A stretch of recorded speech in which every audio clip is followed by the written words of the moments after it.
Olá, pessoal! Dando continuidade ao nosso assunto de autoconhecimento. Agora nós vamos um pouquinho mais a fundo. Nós vamos estar conversando sobre crenças limitantes, síndrome do impostor e tem alguns outros nomes que às vezes vocês não sabem que existem esses nomes, mas no dia a dia a gente se sabota em relação a isso. Então, Jéssica, o que seria crença limitante? Crença limitante. Primeiro, crença. Crença é qualquer tipo de organização que eu acabo adquirindo, sendo ela por religião, sendo ela por sentimento, sendo ela por afinidade. Então, as crenças, elas são divididas em crenças impulsionadoras e crenças limitantes. Como, por exemplo, se lá na minha casa todo mundo é bom em matemática, então cria-se um estigma. Nossa, ó, eu e sua mãe, a gente é muito bom em matemática, então é bom que você seja e tal e tal. Então, de certa forma, eu acredito que, ok, eu pertenço a essa família, então eu também sou boa. E tem isso. Normalmente as pessoas falam, nossa, lá na minha família todo mundo é assim, todo mundo é assado. Então, essa é uma crença positiva e reforçadora. Só que tem também as crenças limitantes em relação aos exemplos familiares. Nossa, lá na minha casa todo mundo tem uma doença X. Então, a minha mãe tem, a minha avó teve, e daí eu tenho. Então, assim, é uma crença familiar limitante. Mas agora, trazendo para o nosso dia a dia, as crenças limitantes seriam aquelas que impedem o nosso progresso e o nosso avanço. E as crenças impulsionadoras é aquela que eu me firmo nela e sigo. Só que as crenças, elas precisam vir de dentro para fora. Não é só, por exemplo, eu sou capaz, eu vou conseguir, agora vai. Só que lá no fundo eu não acredito e não valido nisso. Então, as crenças, no geral, são dessa forma. Quando eu comecei a ler sobre essa questão das crenças, um exemplo que eles sempre dão em relação ao dinheiro, né? O porquê que a pessoa não consegue guardar o dinheiro, o que dinheiro significa para ela, e isso vem de uma crença mais antiga. Por exemplo, para ficar mais claro, né, para o pessoal, o que o dinheiro hoje o que o dinheiro representa, né, e o porquê que ele tem essa crença. Muitos têm a crença que ele não é bom. Sim. É muito interessante perceber, porque olha só como todo um contexto pode fazer parte dessa relação do dinheiro. Nós aqui no Brasil, em extensão territorial, nós somos o 3º ou 4º país de maior extensão do mundo todo. E se a gente for pensar, Dubai é um país com uma extensão pequeniníssima, é um deserto, então ele é escasso de recurso e é a maior potência financeira em relação a luxo, a tecnologias e tudo mais. Então, olha como, diante das crenças geográficas, as pessoas conseguem desenvolver coisas relacionadas ao dinheiro. Então, primeiro pensando aqui, nós, como colônia de exploração, que começou nesse lugar, muito escasso. Então, existe muito uma cultuação de que o que vem de fora é muito melhor. Nossa, tal pessoa veio lá dos Estados Unidos. Nossa, que legal, vem aqui, vem na minha casa e tal. Então, assim, e pouco se valoriza os movimentos do brasileiro. Então, nós temos esse estigma de que o brasileiro tem algum certo tipo de corrupção ou coisa nesse sentido, o jeitinho brasileiro, e a gente, na verdade, não valoriza que esse jeito, ele tem toda uma relação de carisma, de afetuosidade, que pode, sim, trazer muitos recursos. Mas, enfim, voltando para a parte do financeiro, existe também toda essa relação da hereditariedade. Então, pensando em famílias que vieram de outros países ou de outros lugares para tentar a vida aqui, então, na colonização, criou-se muito essa coisa de a gente precisa trabalhar, o dinheiro dignifica, quer dizer, o trabalho dignifica o homem, ter muito dinheiro é muito ruim, é muito feio, você é corrompido pelo dinheiro, porque houve-se uma representação histórica de que as pessoas que tinham esse poder escravizavam, corrompiam, fragmentavam. Então, nessa parte histórica, é a partir disso. E depois é só uma cultuação de herança, realmente. Então, Acredita-se, diante dessa distorção de que o dinheiro seja a raiz de todo mal, de que o dinheiro seja isso ou seja aquilo. Mas se a gente for pensar, hoje as nossas trocas, elas são todas financeiras. E não é infelizmente.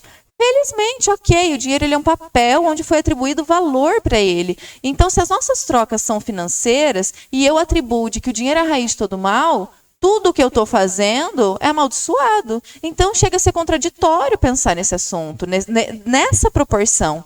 Então, é bem importante assim, reconhecer que existem, sim, exemplos de pessoas corruptíveis, mas isso não é o dinheiro. Então, é legal reconhecer de que o dinheiro acaba sendo consequência de uma organização interna. Dessa abundância, por exemplo, quando eu falo sobre as características do brasileiro, de ser extrovertido, caloroso, acolhedor, se a gente levasse lugar para esse poder, o dinheiro seria uma consequência. Então, é interessante reconhecer porque essa demonização em relação ao recurso financeiro, se ele é a base das trocas atuais. Exatamente. Então, não é que podemos ter aquela coisa assim, eu não posso ser mais, me destacar mais na família. Não, seja o primeiro a se destacar. Né? De forma ética, honesta, sem quebrar os seus valores, você pode se destacar. Isso já entra na outra crença, que é do merecimento. Exato. Né? A gente muitas vezes acha que a gente não é capaz. Às vezes a gente quer uma promoção, a promoção é dada para nós, porém, não é o momento, não quero agora. Uhum. Por quê? Porque nós temos essa crença de não merecer. Geralmente a crença do não merecimento, ela vem de onde? De onde ela surge? O não merecimento ele pode estar vinculado a muitas questões, mas vou dar alguns exemplos, até porque a partir dos exemplos a gente pode se identificar e ir trabalhando. Opa, peraí, aqui ressoou. Essa parte do que você disse sobre, eu quero mais, só que aí a hora que chega a oportunidade, não é o meu momento, talvez eu não esteja preparado, isso volta lá para o lugar da autorresponsabilidade do movimento também. Por quê? Ok, eu quero muito subir do meu cargo. De repente você vem e me oferece esse lugar de movimento.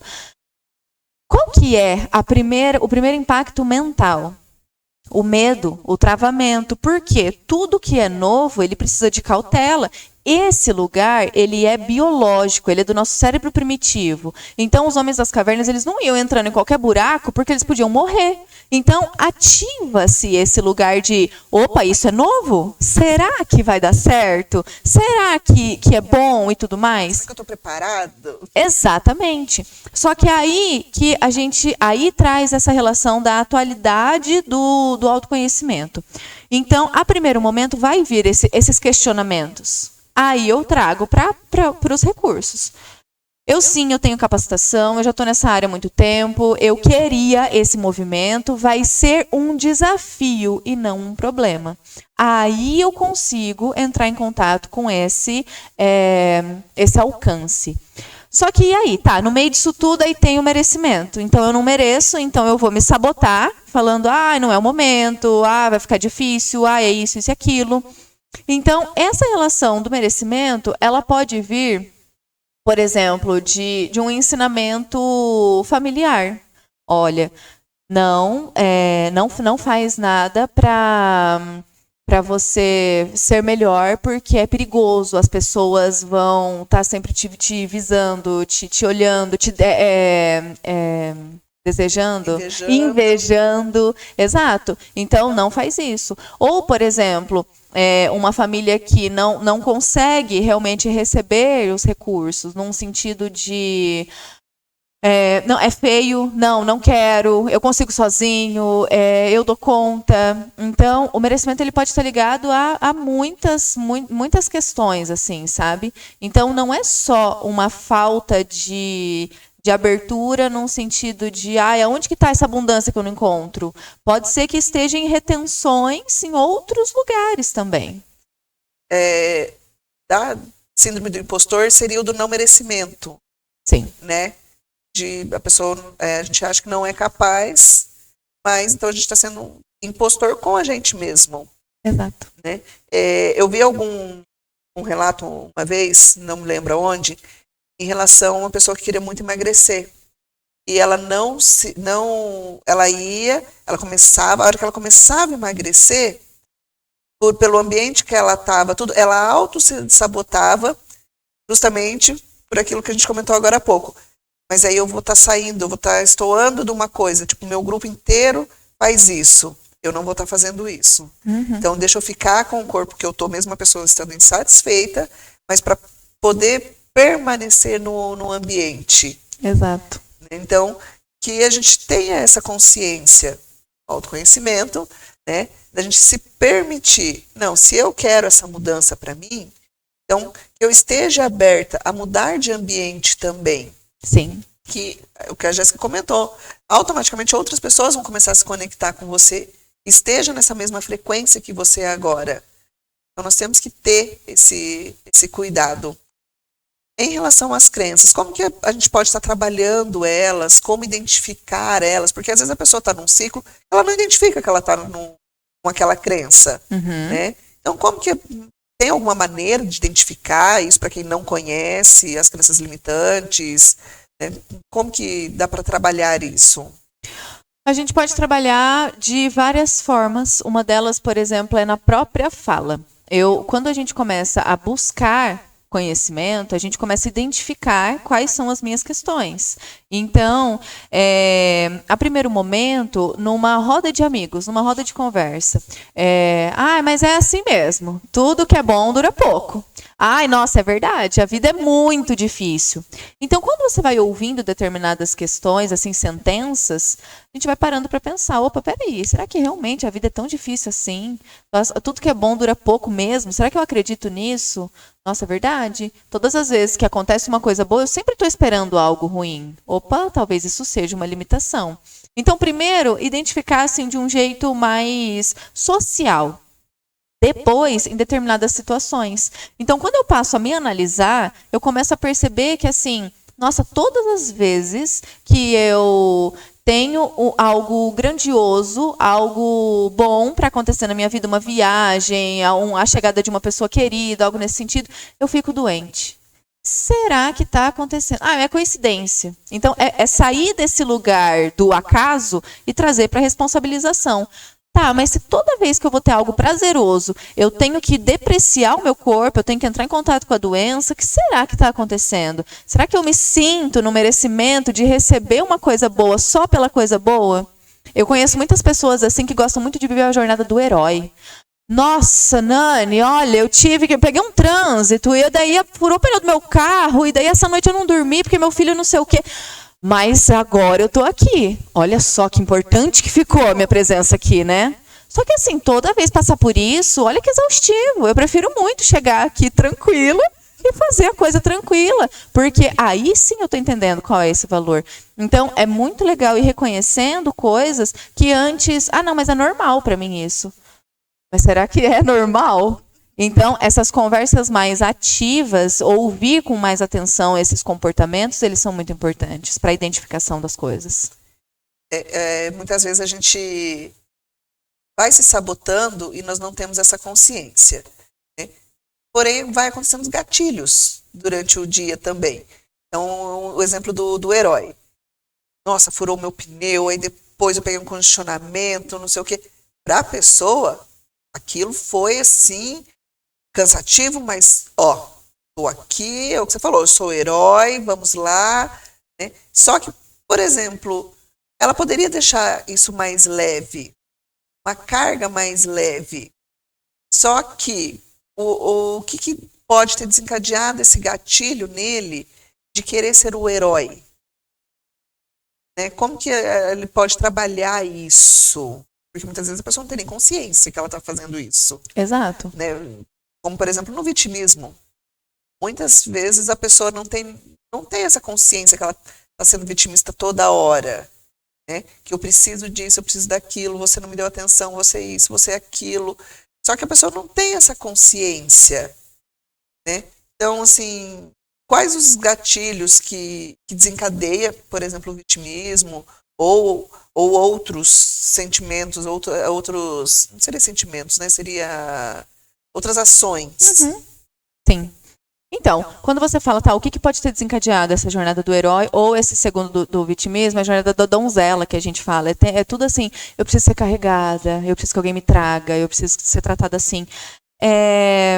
Isso vai depender do que ela vivenciou. Então, assim, às vezes, o próprio comportamento familiar leva a pessoa a ser dessa forma. Às vezes, as circunstâncias realmente da vida levou a pessoa a ser dessa forma. E não estou questionando os desafios da vida. Porque eu ouço muitas pessoas falarem, mas é fácil para você, por causa disso, disso, daquilo. Mas, sim, dentro do meu contexto, como que eu posso deixar aquilo mais leve? Não é um comparativo do que, olha, a gente vai padronizar a leveza e trazer dessa forma. Então, não é isso. Mas, por exemplo, uma pessoa que ela precisou dar conta, de verdade, os pais falecidos e teve que trabalhar muito nova e ir atrás das coisas e tudo mais, tudo sempre foi muito difícil para essa pessoa. E talvez a falta de valor social tenha feito com que ela hipervalorizasse o movimento dela. E então, foi um modo de sobrevivência a primeiro momento. Só que eu continuar com isso por toda uma vida, aí sim é exaustivo. Então, a identificação, ela vem a partir do momento que está pesado. Em algum momento da vida dessa pessoa, ela vai olhar e falar, não é possível que é só comigo que acontece isso. Então, são nesses questionamentos que a pessoa vai buscando. E a segundo momento, a donzela ou essa pessoa, a vítima, vai chegar um momento que vai ficar tão exaustiva a busca excessiva da atenção do outro e a não correspondência, que ela também vai falar, gente, como assim todo mundo consegue ter um relacionamento amoroso, todo mundo consegue ter um trabalho onde é valorizado, todo mundo consegue ter isso e aquilo, e só eu que não. Então, o que acontece? O problema é o mundo inteiro que está fluindo ou sou eu que estou tendo alguns desafios, sabe? Então, o questionamento. E aí, sim, ir buscando reconhecer. Tá, mas o que aconteceu? Realmente, a vida inteira, a minha mãe fez questão de... Eu tive meu pai ausente, então minha mãe fez questão de me tratar como uma princesa. Só que aí, eu quero a vida inteira ser tratada desse jeito? Tá tendo consequências boas? Isso, sabe? Essa questão do questionamento. Às vezes a gente faz o questionamento, mas não tem a paciência de ficar em silêncio para se escutar. Sim. E o silêncio é uma coisa que às vezes incomoda muito. Eu fiz um curso e a primeira pergunta que ela fez, que barulho tem o seu silêncio? E aquilo ficou, eu falei, reverberando na minha cabeça. E realmente era uma coisa que quando eu ficava quieta, eu não conseguia ficar quieta. Primeiro, não conseguia ficar quieta. Eu sempre tinha que ter uma música junto, sempre ou a TV ligada, podia estar fazendo qualquer coisa, mas a TV estava ligada no fundo, ou estava lendo um livro, mas tinha uma música no fundo, né? Eu não conseguia ter esse silêncio. E depois da pergunta, eu falei, não, agora eu vou começar a ficar em silêncio. É um trabalho difícil, muito difícil. No entanto, que o Frei Gilson fez, né, esse ano, a questão do silêncio, cada dia ele fez uma meditação do silêncio. E hoje, no mundo agitado, a gente não consegue ficar nesse silêncio. Ontem, eu estava assistindo uma aula e eles estavam mostrando a última geração, que eu não sei mais nem o nome dela, que o TikTok agora tem um vídeo em cima e outro vídeo embaixo. Ou um vídeo aqui e um vídeo aqui. No mesmo vídeo. São 2.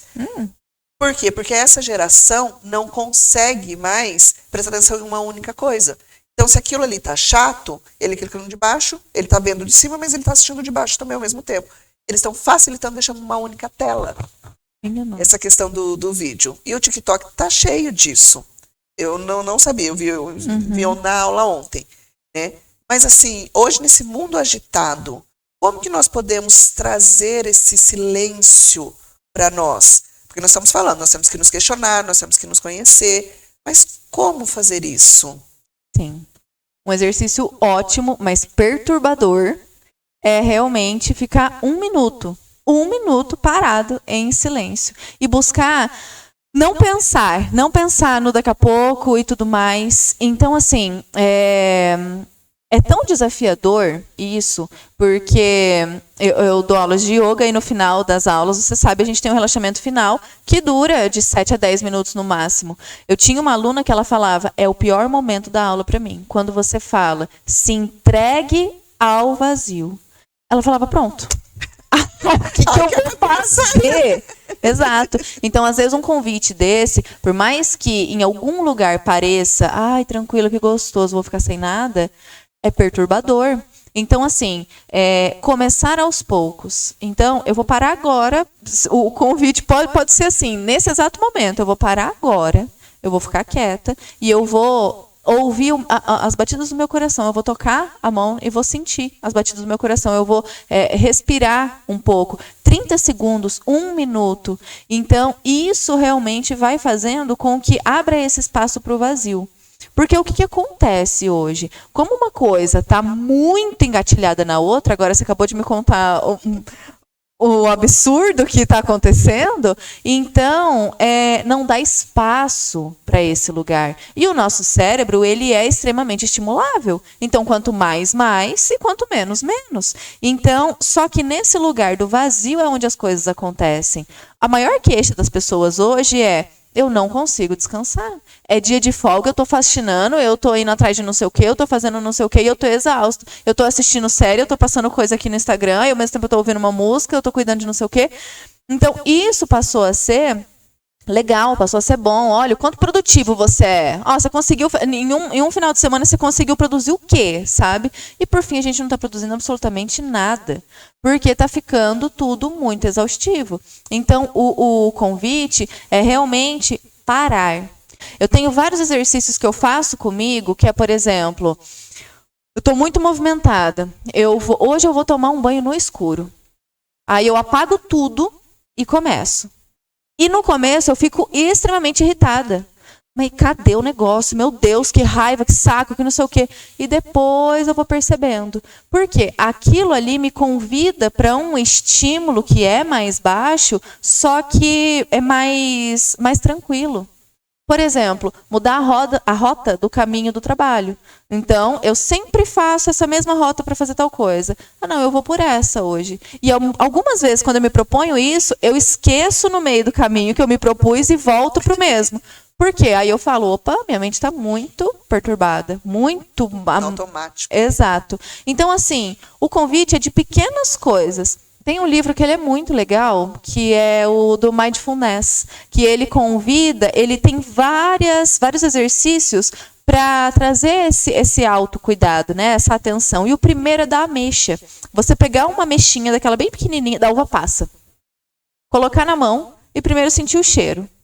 Depois colocá-la na boca. Vai dar muita vontade de mastigar e engolir, mas deixá-la na boca. Sentir a salivação é uma coisa orgânica do nosso corpo que a gente esquece. Então, explorar o simples faz com que a gente vá voltando para esses centros. Coisas que parecem bobas, mas que fazem toda a diferença. Né? O impacto na vida é muito grande. Eu conto que quando eu comecei com essa questão da meditação, o pessoal ria muito, né? Ainda tem uns que riem. E falam que eu não ia conseguir. Só que assim, foi de um jeito tão leve, como eu fui levando, que foi nessa questão. Então, primeiro vamos parar e respirar. Vamos lá, sente o ar entrando, imagina o ar indo até o pulmão, voltando. Depois imagina o ar chegando no pulmão, se distribuindo pelo corpo, né? E vai indo essa questão da respiração. Depois vem a questão do silêncio. Vamos ficar em silêncio, tentar não pensar em nada. É difícil, muito difícil, muito difícil. Então vamos para a técnica. Sobe num viaduto, imagina que os pensamentos são os carros que estão passando ali embaixo. Você não vai parar de pensar, só que você está em cima, você não está entrando em nenhum pensamento específico. Né? Então, assim, são coisas que a gente vai aprendendo. Tem coisas nada a ver, né? No Instagram, no TikTok eu nem tenho. Mas, só que tem coisas que são válidas. Sim. Né? Que é o que você falou, tem profissionais que estão ali para te orientar, te levar para um melhor caminho. Então, em relação a autoconhecimento, a crenças limitantes, a gente só vai conseguir se a gente tiver esse momento de silêncio. Sim. Se a gente se permitir estar em silêncio. Quando eu entrei na Impush, que é a mentoria que eu faço, a gente teve que colocar uma frase. E essa frase eles colocam para a gente em todo encontro presencial de alguma maneira. Né? Eles presenteia a gente com a mesma frase, mas em várias formas de presente. E a minha é essa, que é de se permitir estar presente em tudo que fizer. Porque muitas vezes a gente está no automático, não está, faz por fazer, até no nosso dia a dia, seja no trabalho, na hora do banho, tem que tomar banho, estou entrando, tchau, não sei o quê. Se permitam essa experiência do banho no escuro. Vocês vão ver que é desafiador. É o que a Jéssica falou, no começo você fica até estressado. Aí depois você vai se adaptando, né? A gente é adaptável. Basta a gente escolher estar nesse caminho. Sim.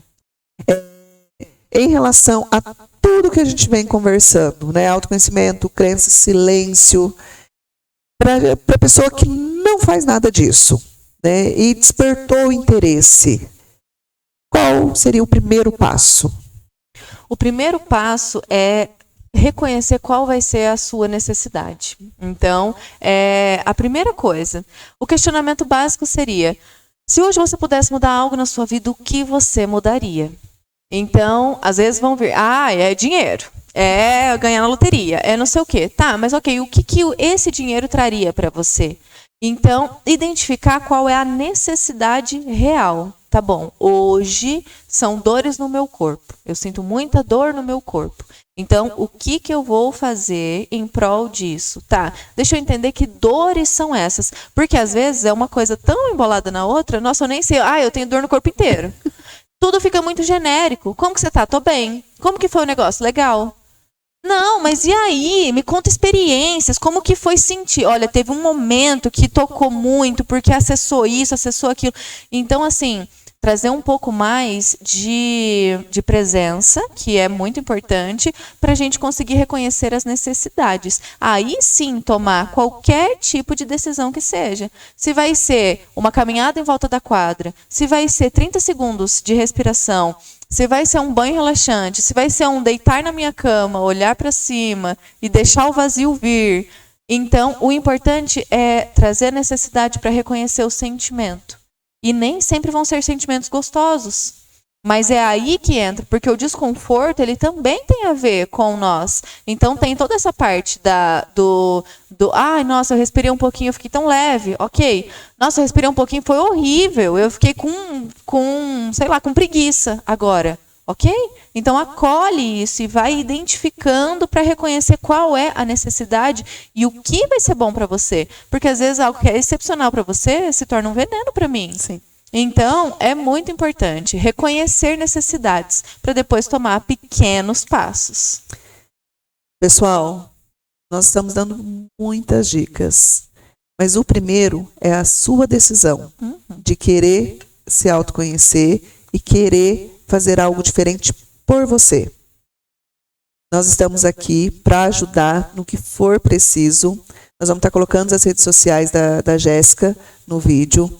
Dúvidas, pergunte. Ela é totalmente aberta para conversar, para trocar ideias, né? Todo mundo está passando por alguma coisa hoje, mas você não está sozinho e não precisa passar por isso sozinho. Então, deixamos esse convite, né, para vocês. Se busquem esse autoconhecimento. Vamos quebrar as crenças limitantes. Se você está fazendo algo legal, não fica se sabotando achando que não está legal. Se está legal, né, vamos levar isso adiante. Uma coisa que eu vejo que as pessoas têm muita dificuldade é em falar. Né? Tanto falar o que sente, em falar para outra pessoa. Então, por exemplo, nossa, como você está bonita hoje. Ou, nossa, que legal que você fez, parabéns. Desculpa. O desculpa, então, para algumas pessoas é muito difícil. E tudo isso, pessoal, a gente vai reconhecendo essa questão quando a gente se conhece. O porquê que para mim é difícil falar? O que está me bloqueando falar? Então, que a gente busque sempre isso, que a gente se permita sempre o melhor para nós. Qual a sua palavra final? Eu vou fazer uma colocação que o Joel J fala, que eu gosto muito, né? Se você pudesse deixar uma mensagem para os 7 bilhões de pessoas do Brasil escutar, qual seria a sua mensagem final? Responsabilidade agora. Mas eu gostei muito dessa questão e gostaria de reforçar a questão de que nós não estamos sozinhos. Gente, por mais que a dor, o sofrimento, a sensação, ela pareça só eu tô passando por isso, é uma besteira, as pessoas vão rir se eu comentar. Não. Se é a minha dor, ela é importante. Então, nunca desacredite do fato que sempre vai ter alguém para ajudar, para acolher, para trazer. E eu achei muito legal esse recurso aqui voltado para os funcionários, porque é inovador, é maravilhoso e é super atual. Então, tem como você, às vezes, ouvir uma coisa e se sentir reconhecido. Então, me coloco à disposição realmente para esclarecimento de dúvidas, para uma acolhida, para uma escutativa. Eu estou aqui realmente para isso, trabalho com isso. E é isso, nunca acredite que você está sozinho, porque sempre tem alguém para estar ajudando, orientando, de uma forma gigantesca ou de uma forma simples. Então, é isso. O sofrimento nunca pode ser maior do que a nossa essência, né? Exatamente. Pessoal, muito obrigada pela atenção de vocês e até o próximo capítulo. Obrigada.